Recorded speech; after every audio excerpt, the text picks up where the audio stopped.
In stark contrast to pretty much most of the things I've watched this season, the next two animes are about something whose sources I actually read. Vinland Saga and Dr.Stone. I'm not sure why the latter is here though. It's a good thing that they really did make 24 episodes instead of 12, but other than that...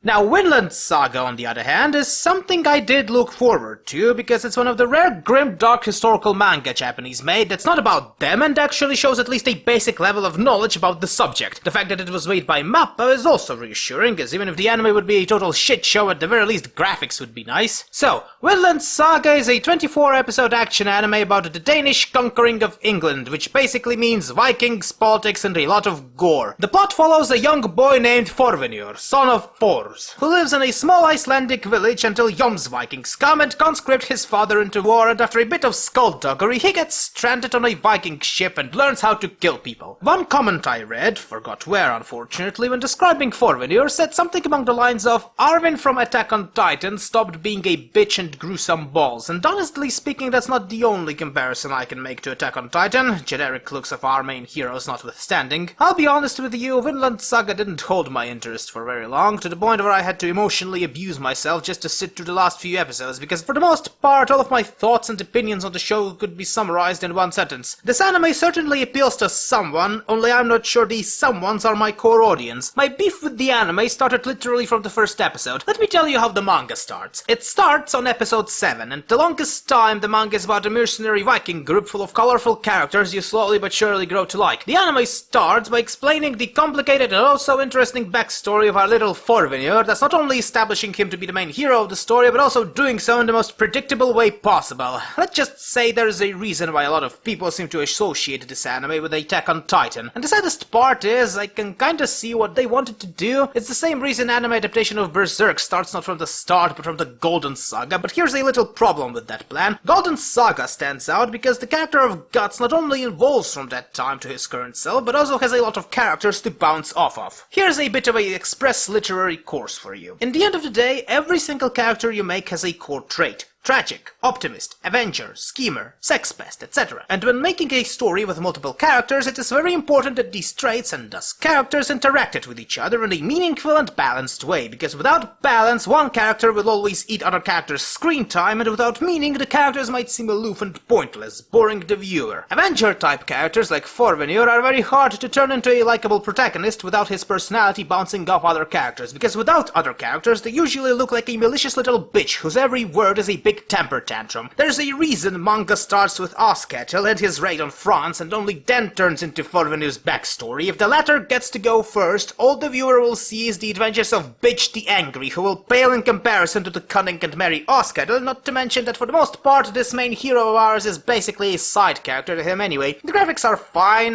as I've said, the music is mostly thematic, save for the openings. Don't know why, but the songs they've chosen kinda don't fit the whole Viking aesthetic. As I've said, Vinland Saga certainly appeals to someone, I'm just not sure if I want to be near said someone for more than 3 seconds.